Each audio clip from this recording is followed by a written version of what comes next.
सैनिक भाइयों नमस्कार। आज हम लोग कल अपना भाई लोग पूरा ब्लैक डे मनाया हुआ है, उसी के बारे में जानकारी ले लेंगे। लेकिन जो ऑफिसर्स के लिए OROP 1, 2, 3 में आकर उनको ज़्यादा बढ़ोतरी हुआ, उन लोग आकर क्या कर दिया, 10 ईयर्स का जो OROP सेलिब्रेशन करने के लिए उन लोग पूरा किया था। लेकिन अपना भाई लोग कल ब्लैक डे मनाया हुआ है, लेकिन सरकार पीछे कदम डाला हुआ है। जो अपना एकता बहुत जरूरी है, एकता से रहने से भी कोई भी काम हम कर सकता है, अपना एकता नहीं होने से हम कुछ भी नहीं कर सकता है। इस वीडियो में भी आप लोग पूरा जानकारी ले लेना, अपना भाई लोग क्यों ब्लैक डे मना रहे हैं, क्या क्या प्रॉब्लम है, पूरा इसी में है। और इसमें देखो जो OROP का टेबल यही है, OROP 3 का टेबल है ये, वो टेबल से निकाल कर इसी में पूरा मेंशन किया हुआ है। आप लोग एक बार जानकारी ले लेना, कौन सा रैंक के लिए कितना बढ़ोतरी हुआ था, कौन सा रैंक के लिए माइनस में गया हुआ है, ये पूरा जानकारी लेना बहुत जरूरी है। OROP दे दिया बोलने से कहाँ से दे दिया, विसंगति भी दे दिया ना उसका, साथ ही साथ जो OROP 3 का साथ विसंगति भी दे दिया ना, वो विसंगति पूरा क्लियर करना चाहिए ना। 1 से लेकर 3 तक आप लोग क्लियर नहीं किया पे कमीशन में, आप लोग कब करेगा।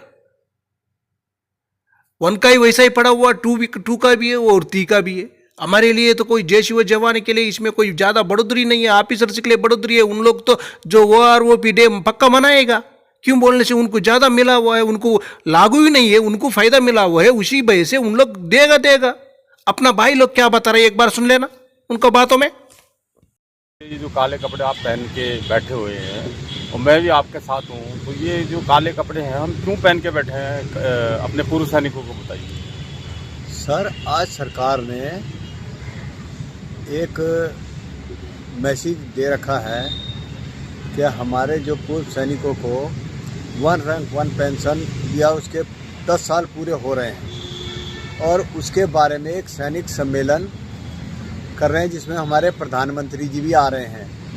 लेकिन वो सैनिक सम्मेलन किस बात का हो रहा है कि हमारे किसी भी सैनिक को तो पूछा नहीं गया, ना ही किसी सैनिक को कोई संदेश दिया कि भाई आप उसमें सम्मेलन में शामिल होंगे। वो तो खाली DGR के और सोल्जर बोर्ड के नुमाइंदे आ रहे हैं, हमारे आर्मी के बड़े बड़े अफसर आ रहे हैं, लेकिन किसी संगठन को, किसी भी नेता, उसको हमारे प्रधान को, किसी को नहीं बुलाया गया। मैं सबका सैनिक संघर्ष कमेटी से ताल्लुक़ रखता हूं, हमारे किसी भी प्रधान को, किसी भी संगत को नहीं बुलाया गया, ना ही बताया गया है। सारे संगठन जितने भी हैं, चेन्नई में हैं, अरुणाचल में हैं या राजस्थान में हैं, किसी का भी कोई मैसेज नहीं है। आज हम इस उपलक्ष्य में काला दिवस मना रहे हैं। सरकार ने हमारे साथ जो संगतियाँ की हैं उसके बारे में हम सरकार को ये जताना चाहते हैं कि आज तक जो भी हमें दिया गया है वो ना के बराबर है। एक हमारे को तो छोड़ो, हमारी जो वीरांगनाएं हैं, विधवाएं हैं, उनको 9,000 रुपये पेंशन मिल रही है। एक अफसर की विधवा को जो है 57,600 रुपये मिल रही है। उसका आप DA लगाएंगे तो वो तो 90,000 से ऊपर पहुंच गई। एक हमारी विधवा जो है वो 15-16 हज़ार में कैसे गुजारा कर रही है। एक टमाटर आज की डेट में देख रहे हैं आपके 80 रुपये मिल रहा है। क्या वो अफसर की फैमिली को 80 का और जवान की फैमिली को 40 रुपये का मिल रहा है? 80 का ही मिल रहा है। वही हिसाब प्याज का है, सब्जियों का है, सामान का है। किसी के 2 बच्चे हैं, किसी के सास ससुर भी हैं, वो कैसे गुजारा कर रही हैं। मैं वो सैनिक हूँ जो कि 20 फरवरी 2023 से लेकर के 17 मार्च 2024 तक जंतर मंतर पर लगातार 1 साल धरने पर बैठा हूँ, अपनी आवाज़ें उठाई हैं, लेकिन सरकार का कोई नुमाइंदा वहाँ तो आया नहीं। आज तक किसी ने पूछा नहीं, घास नहीं डाली। आज वो बोलते सैनिक सम्मेलन कर रहे हैं। किस बात का सैनिक सम्मेलन हो रहा है? किसको क्या दिया सरकार ने? सरकार बोलती है 1,25,000 करोड़ दे दिया। हमारे प्रधानमंत्री जी बोलते हैं कि मैंने 15 अगस्त 2024 में उन्होंने जंतर लाल किले से आह्वान किया कि सैनिकों को हमने जो है 70,000 करोड़ दे दिया। कब दे दिया? अरे आपसे हमने मांगा नहीं था पैसा। आपने 2013 में जो है रेवाड़ी में आकर के बोला था कि हम सरकार आएगी तो हम आपको 1 रैंक 1 पेंशन देंगे। फरीदाबाद में आपने बोला था कि सभी को मिलेगा। क्या मैच्योर रिटायरमेंट को मिला? उनको मैच्योर, सही बात, आपने 1 रैंक 1 पेंशन से बाहर कर दिया। हाँ सर, आपकी बात ठीक है कि वो PMR जो थे हमारे भाई वो कहाँ गए। और देखिए ये जो है जून 2014 तक जो है सबको मिल रहा था, और 1 जुलाई 2014 से जब से ये सरकार आई तब से पीएमआर को लात मारकर बाहर कर दिया गया है। जिनको कहा गया था ना कि हम आपको देखेंगे, तो देख लीजिए इन्होंने ऐसे किया हमारे साथ। मैं सरकार को यही संदेश देना चाहता हूँ, हर देशवासी को यही देना चाहता हूँ कि आज काला दिवस जो है सरकार को हम इसी उपलक्ष्य में मना रहे हैं कि हमको जो है 1 रैंक 1 पेंशन का कुछ भी नहीं दिया गया। सरकार ने जो दिया है वो अफसरों को दिया है, और अफसरों की साथ में मिली भगत से ही ये काम हो रहा है। जो 4 साल के लिए अग्निवीर भर्ती कर दिए हैं, उनको आने के बाद क्या होगा? जो कि अभी अगर छुट्टी आ रहे हैं वो कहीं पर दलाली कर रहे हैं, कहीं चोरी चकारी कर रहे हैं, आने के बाद देश का क्या होगा? ये देश बहुत पीछे की तरफ जा रहा है। अगर मैं सरकार को बोलता हूँ कि अगर उनको सेना की जरूरत नहीं है तो 4 साल के लिए भी क्यों भर्ती कर रहे हैं? नेताओं के बच्चों को भेजो, अफसरों को बोलो कि वो कमांड संभालेंगे। आप बोलते हो कि अफसर के सिर पर, हमारे जनरल सतवीर साहब बोलते हैं कि अफसर के ऊपर जो है बहुत बड़ा वजन रहता है, क्योंकि 4 बटमैन रख लेते हैं, चाय पकोड़े आते रहते हैं, वह 4 संतरी बाहर खड़े हैं। पहले मरेगा तो जवान मरेगा ना, कि अफसर मरेगा? अफसर के लिए पहले 4 जवानों को अपनी कुर्बानी देनी पड़ेगी, तब अफसर की बारी आएगी। वो एक सोच करके सिर्फ कमांड करते हैं कि फलानी जगह अटैक मार दो, उसके लिए कौन जाते हैं? हमारे जीसीओ जाते हैं। आज तक जितने भी ऑर्डिनरी नैब सूबेदार आए हैं 2006 से पहले वालों को, उनको अभी तक जो है जीसीओ का दर्जा नहीं मिला है। तो किस लिए आप रैंक देते हैं? एक सूबेदार मेजर कल मिला था मेरे को, दिल्ली कैंट में मैं गया था। वो बोल रहे थे भैया मैं तो सूबेदार मेजर से आया हूँ, मेरे को ऑर्डिनरी दी है, लेकिन आज तक तो मुझे उसका कुछ मिला नहीं है, उल्टा मुझे सूबेदार की पेंशन से भी कम मिल रही है। तो बोला हम काला दिवस तो मनाएंगे। तो सभी को संदेश दे रहे थे कैंटीन में कि कल काला दिवस मनाना है। मानिक शाह के मरने के 2 महीने, रिटायर होने के 2 महीने से बाद में ही इंदिरा गांधी ने हमारी जो है 73 से लेकर के 33 पेंशन कर दी। उन्होंने ये घपला किया, ठीक है किया है, हम मानते उन्होंने किया, लेकिन आपने ऐसा क्यों बोला कि हम देंगे? अरे नहीं देना था तो आपको बोलना नहीं चाहिए था ना। अपने दम पर सरकार बनाकर दिखाते। सैनिकों के दम पर सरकार बनाई है, सैनिकों की शहादत पर आप राज कर रहे हैं। जिस दिन आपने इंडिया गेट पर स्मारक बनाया, हम लोगों को जो है बुला करके जो है ध्यानचंद स्टेडियम में बैठा दिया। 6 अगस्त को हम आपसे मिलने के लिए आए, स्मारक पर गए, स्मारक पर आपने हमको जाने नहीं दिया। किस बात की स्मारक बनाकर रखी है आपने? आपने सिर्फ देश को, सैनिकों को उल्लू बनाया है। और देश का सैनिक कभी भी चुप नहीं बैठेगा, वो अपनी मांग को उठाता रहेगा। कल जो आने वाली पीढ़ी है वो हमको कोसेगी कि ये हमारे जो बुजुर्ग थे, पुराने थे, उन्होंने हमारे लिए कुछ नहीं किया। ये सरकार ने सिर्फ अपना फायदा उठाया है और अपना ही सब कुछ किया है। मैं तो बोलता हूँ हमारे को छोड़ो, लेकिन कम से कम वीरांगनाओं के बारे में तो छोड़ो। देखो क्या करा है आपने। वीरांगनाओं की पेंशन नहीं है, जवानों की नहीं है, मैच्योर की नहीं है। हॉस्पिटल में आपने देखा 1000 रुपये मुझे मिलते हैं, 1000 रुपये ये नैब सूबेदार ऑर्डिनरी है, इनको भी 1000 रुपये मेडिकल के मिलते हैं। एक अफसर है उसको सबको 1000 रुपये मिल रहे हैं, तो उनको आपको कम से कम अफसर को तो 10,000 20,000 देने चाहिए। जो मेडिकल भत्ता मिलता है, जो जवान को मिलता है, वही अफसर को मिलता है। तो विधवाओं की पेंशन में क्यों फ़र्क है? मैं ये कहना चाहता हूँ। अरे उनकी पेंशन ज़्यादा है, उनकी बेसिक ज़्यादा है, उनको दो, हम नहीं बोलते कि मत दो, लेकिन जो वीरांगनाएं हैं उनका तो कम से कम मान सम्मान बराबर करो। एक अफसर का हाथ कट गया, एक जवान का हाथ कट गया, अफसर को आप 2.5 लाख रुपए दे रहे हो, जवान को अरे नहीं देना था तो आपको बोलना नहीं चाहिए था ना। अपने दम पर सरकार बनाकर दिखाते। सैनिकों के दम पर सरकार बनाई है, सैनिकों की शहादत पर आप राज कर रहे हैं। जिस दिन आपने इंडिया गेट पर स्मारक बनाया, हम लोगों को जो है बुला करके जो है ध्यानचंद स्टेडियम में बैठा दिया। 6 अगस्त को हम आपसे मिलने के लिए आए, स्मारक पर गए, स्मारक पर आपने हमको जाने नहीं दिया। किस बात की स्मारक बनाकर रखी है आपने? आपने सिर्फ देश को, सैनिकों को उल्लू बनाया है। और देश का सैनिक कभी भी चुप नहीं बैठेगा, वो अपनी मांग को उठाता रहेगा। कल जो आने वाली पीढ़ी है वो हमको कोसेगी कि ये हमारे जो बुजुर्ग थे, पुराने थे, उन्होंने हमारे लिए कुछ नहीं किया। ये सरकार ने सिर्फ अपना फायदा उठाया है और अपना ही सब कुछ किया है। मैं तो बोलता हूँ हमारे को छोड़ो, लेकिन कम से कम वीरांगनाओं के बारे में तो छोड़ो। देखो क्या करा है आपने। वीरांगनाओं की पेंशन नहीं है, जवानों की नहीं है, मैच्योर की नहीं है।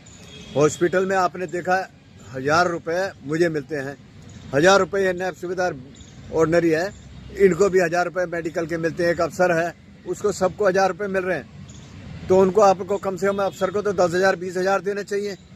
जो मेडिकल भत्ता मिलता है, जो जवान को मिलता है, वही अफसर को मिलता है। तो विधवाओं की पेंशन में क्यों फ़र्क है? मैं ये कहना चाहता हूँ। अरे उनकी पेंशन ज़्यादा है, उनकी बेसिक ज़्यादा, उनको दो, हम नहीं बोलते कि मत दो, लेकिन जो वीरांगनाएं हैं उनका तो कम से कम मान सम्मान बराबर करो। एक अफसर का हाथ कट गया, एक जवान का हाथ कट गया, अफसर को आप 2.5 लाख रुपए दे रहे हो, जवान को आप 18,000 रुपये दे रहे हो। क्या वो गोली का असर जवान को कम हुआ था, उसको ज़्यादा हुआ था? अफसर को ज़्यादा दर्द हुआ था क्या? फिर ऐसी सरकार को मैं क्या बोलूं? आज आप बोलते हो कि जी हम 10 साल का जो है खुशी मना रहे हैं। किस बात की खुशी मना रहे हैं? अभी तक डीए जो है आपने 3% दिया, जबकि 5% होना चाहिए था। आप देखिए किस हालात से दे रहे हैं, और वो अभी तक जवानों को मिला नहीं है। आज कितनी 7 तारीख हो गई है, तो सरकार कहाँ सोई हुई है? क्या कर रही है हमारे लिए? कुछ नहीं कर रही है, लेकिन सिर्फ अपना ही फुल्का सेक रही है। बस अपने नेताओं की पेंशनें बंद करो ना, नेताओं के ऊपर काबू करो। बोलते हैं कि सैनिक जो है देश सेवा के लिए होते हैं। ये नेता काय के लिए होते हैं? घर भरने के लिए होते हैं, अपने झोले भरने के लिए होते हैं। आज दिल्ली की सड़कों की हालत देखो, मैं दिल्ली में रहता हूँ, दिल्ली के हालात देखो क्या है।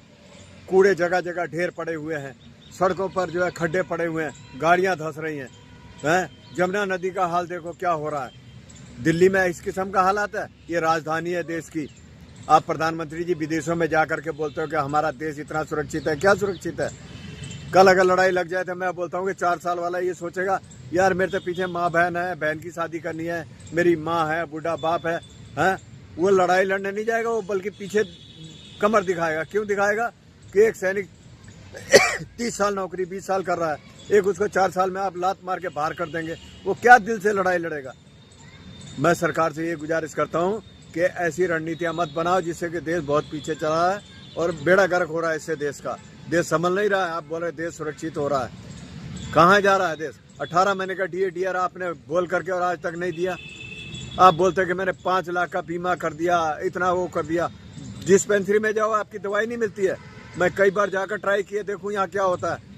जी आज नहीं है, मैंने कहा शुगर टेस्ट करा, यहाँ नहीं होता है। यहाँ तो खाली दवाई दी जाती है। खाली कौन सी दवाई दे देंगे? लूज मोशन की दवाई चाहिए, खांसी की दवाई चाहिए, जुकाम की चाहिए, 4 गोली पकड़ाएंगे, बोलेंगे ये खा लो, जाओ गर्म पानी के गुल्ले करो। क्या डिस्पेंसरियाँ खोल रखी है दिल्ली सरकार की आपने? भारत सरकार ने जो है उल्लू बना रखा है। उससे अच्छा तो जो है पॉली क्लिनिक जो खुले हुए हैं ना, ये क्या बोलते हैं इनको,